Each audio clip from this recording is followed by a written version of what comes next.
So welcome everyone to our latest webinar of the Workplace Wellbeing Association.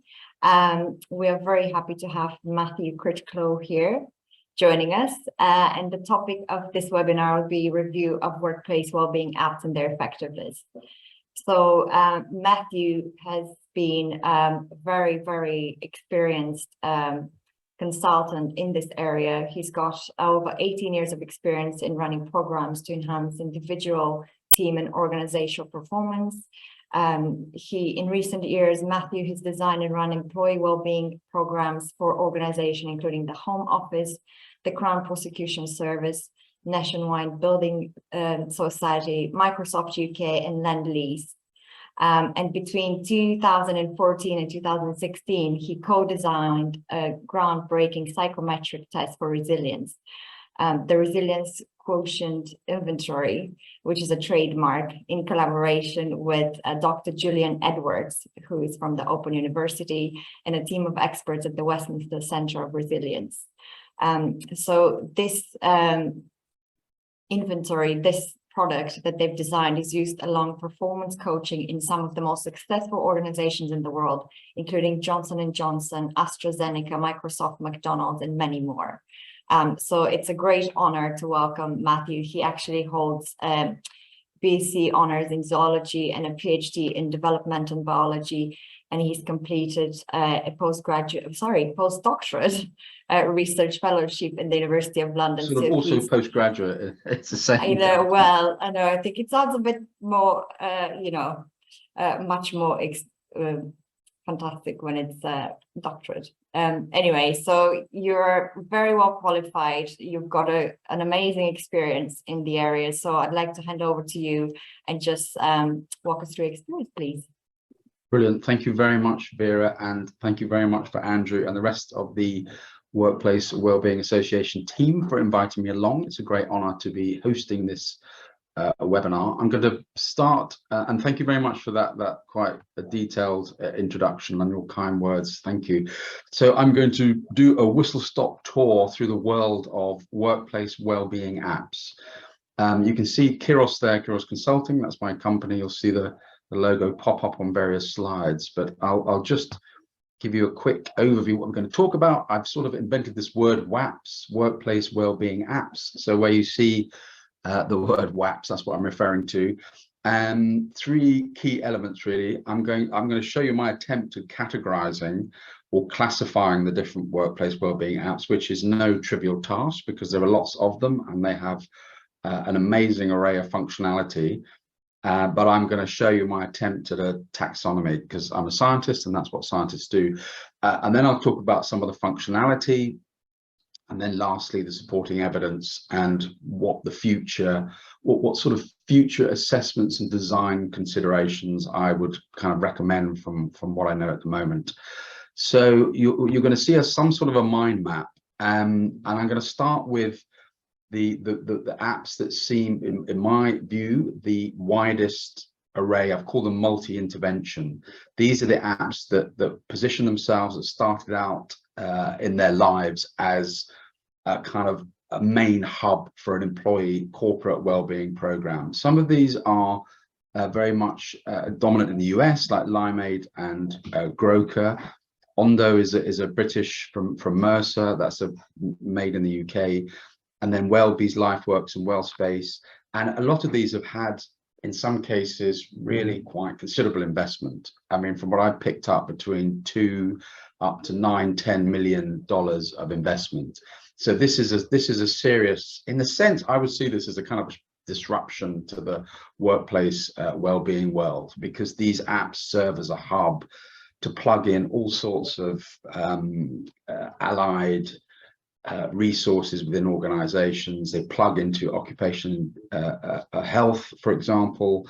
In the US, some of them will plug into the healthcare systems, where the US companies that have more detailed healthcare programs, the well-being apps will plug into that as well. So here that's a selection of what I call multi-intervention, health, well-being and engagement and employee engagement. So a lot of them have set out to enhance and plug in to the employee engagement strategies of the companies that they serve. Some of the best known apps, which started off life in the consumer sector, as it were, on any app store, you will find Headspace and Calm for Business. Headspace is, I mean, the awareness of that is quite huge, because I do a training course in the workplace, and it covers aspects of mindful working, and I refer to some of the apps, and there's quite a lot of people that have heard about Headspace. So those are what I call the mindfulness-based apps, and yet they are very much about physical and mental well-being. So this is proactive.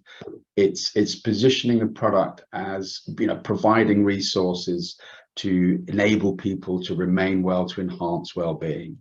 I'm going to share with you the sort of the other end of the spectrum, the mental health support. So that group there, Sephir, Talkspace, Open Up, those are really a hub which provide access to one-to-one mental health support. So counselling, therapeutic, CBT, talking therapies, and some of them, like Meditopia, that has had really considerable investment in the US, many millions of dollars.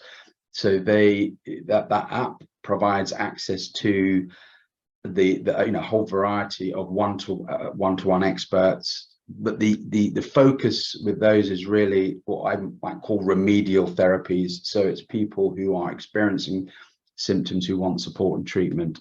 And they also have, like Thrive Mental Wellbeing, they will have mindfulness exercises. So there's some content in the app which is serving as what's sometimes called a sort of digital therapeutic. So the FDA, the Food and Drug Administration, they have a classification of apps which with two main categories, what they call wellness apps, and then digital therapeutics.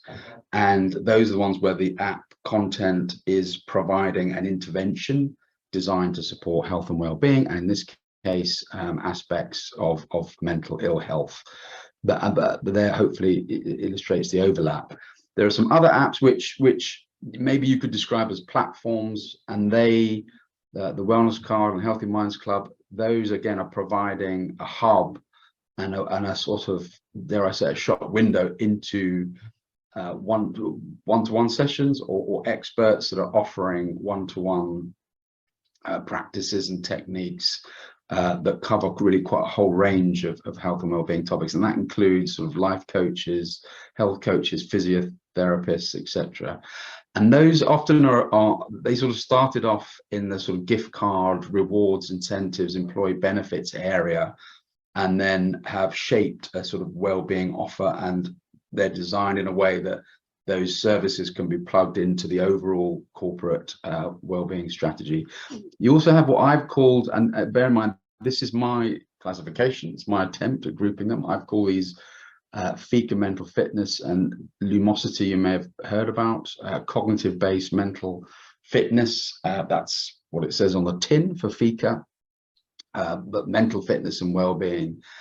Fika very much has a sort of corporate offer, and that's a key part of their reason for being and how they started. Lumosity is a sort of brain training app that's been around, but they now have a team version where you can do team challenges, and you can see effectively, I suppose, who's the most agile and mentally fit member of the team. And then you have, and I've just used the example here of financial well-being, but apps that provide some sort of financial advice, information, and specific services to support financial well-being. So Stipendium is a corporate focused app, but provides a mortgage brokerage service. Open Wage is plugged into the payroll of an organization, and it allows employees actually to draw down on their monthly salary before the end of the month. And actually it's Open Wage effectively sort of acting as a bank, so it doesn't affect the normal payroll. They are sort of lending the money up front, but it's a way for people to help manage their finances. Money is more education around personal financial management. So that's my classification. And I think what's happened is with the mindfulness apps, for example, they've expanded their offer, and a lot of them are growing into bigger, broader offerings, and sort of moving a bit more into the space of a well space or a Wellbees, for example. I think that's true of all of these, and they all have slightly different positionings. And what I put here in terms of classification is as much how the app is positioned. Calm Business, if you look for it on the App Store, they will kind of major on we're the #1 sleep app, relaxation, but we use mindfulness as part of the support. In terms of the functionality, it's really quite an extraordinary array of content, of strategies, and sort of underlying tech intelligence, if I can put it like that. So most of them will have some sort of virtual learning content, what used to be called e-learning, but now it's much more sort of instructional videos. And there's huge content in terms of videos with experts and sort of virtual workshops. Mindfulness-based exercises, you can see there on the right, that's a screenshot from Headspace. So you've got sleep casts, meandering stream, guided meditations to help sleep, to help other aspects of well-being like anxiety and stress, you can see there. So that's where the software, that there's intellectual content providing a sort of digital intervention, a digital therapeutic. Live seminars and workshops. So some of the apps have a group of experts that run live seminars, which are commissioned obviously by the client, the employer. I've talked about the ones which act as a hub for expert sessions, one-to-one sessions. Social networking, some of the apps. Yeah, go on. Somebody said something. Oh, sorry, just. Okay, so the social networking, some of them sort of major on encouraging within an organization for people to reach out to their colleagues, to form discussion groups, activity groups. So the sort of social networking part is a very important part of it. A lot of them will have AI or machine learning in particular to help curate content for end users and to boost engagement. There are all sorts of surveys and tracking. A lot of the big ones like Wellbees and your Well Space you can plug in Fitbit, the apps and the wearables that track physical activity and sleep. So all of the monitoring type apps can be plugged into many of the bigger apps. Behavior change strategies vary from challenges, step challenges, encouraging people to do more physical activity. There are also things from positive psychology like gratitude challenges, and also goal setting apps or bits of software which enable you to sort of formulate your goal and track your success. So I classify those sort of behavior change strategies, and then some of them really position themselves, and there's also obviously a lot of customization that people can do, but they are positioned as both employee engagement and well-being apps. And so it goes on all sorts of incredibly sophisticated management reporting, so you can see what the major issues are in your organization through the collection of the survey data. And that the survey data is often mood monitoring and then causes of major sort of factors that are impacting reported mood from the end user. This is an example of, I don't favor anyone in particular. This is just giving an example of how the app is positioned and what it says it offers.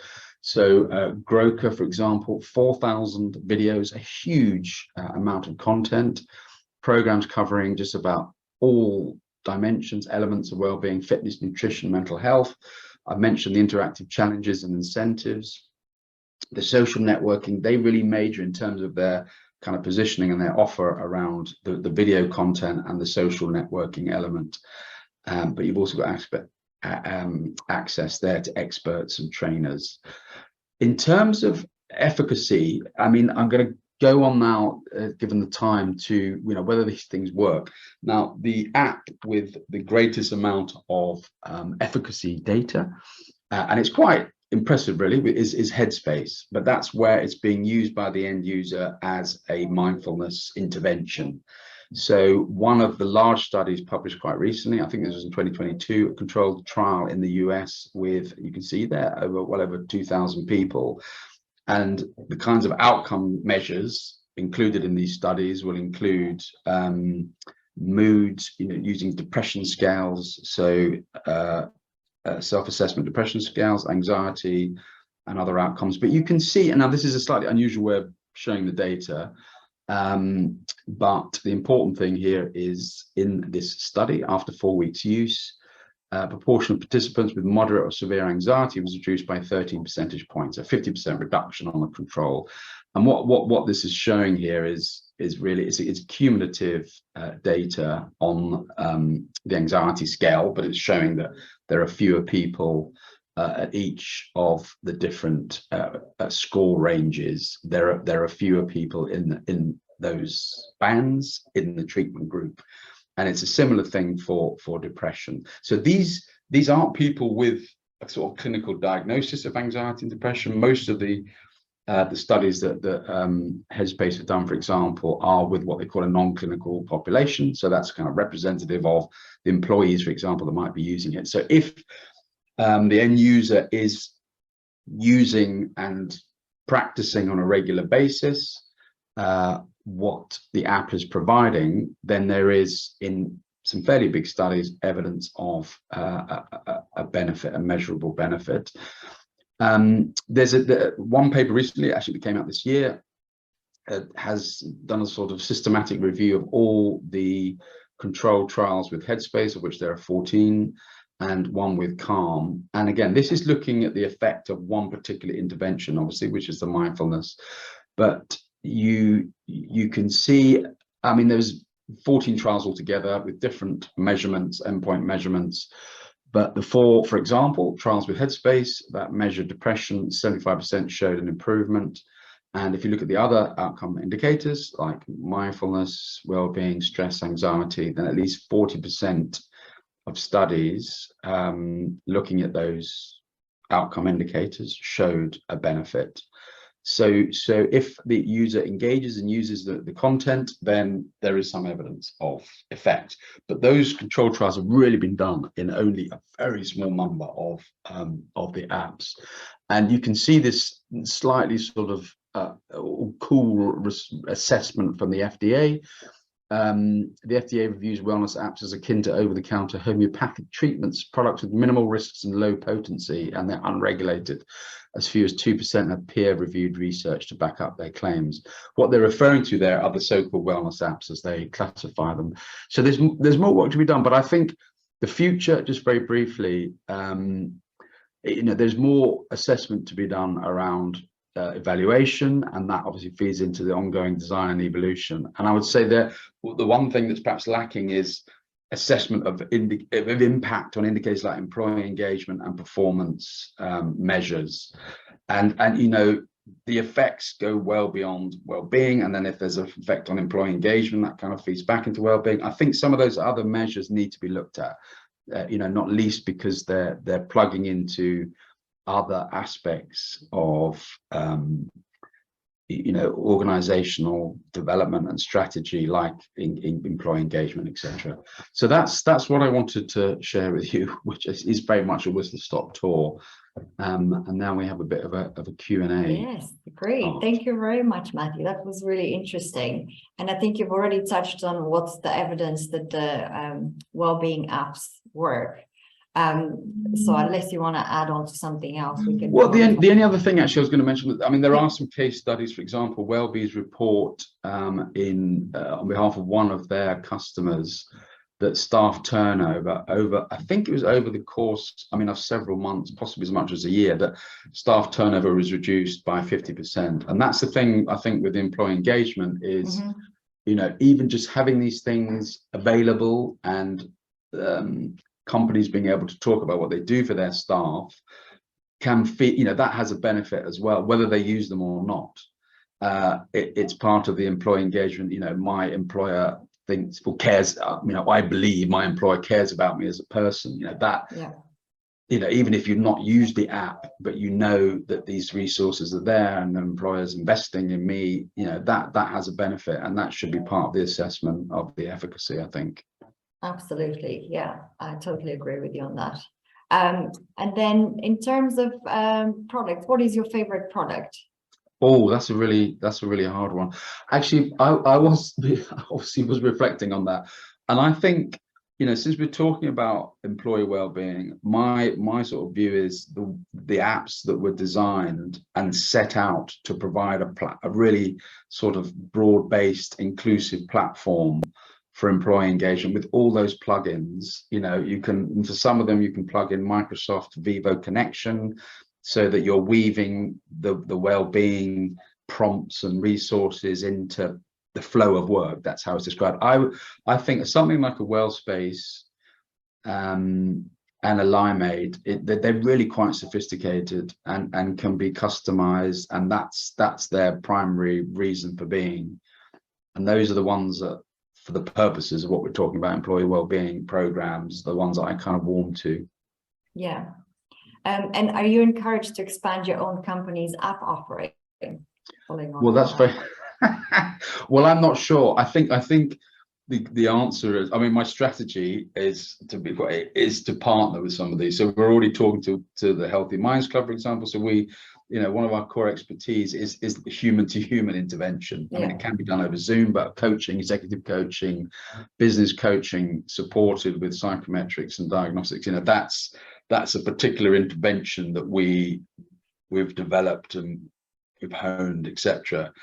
And yes, we try and broaden our offer every now and again, but actually these apps are doing more than we could do. And I think it's more of plugging in our services to the broader based platforms. Yeah.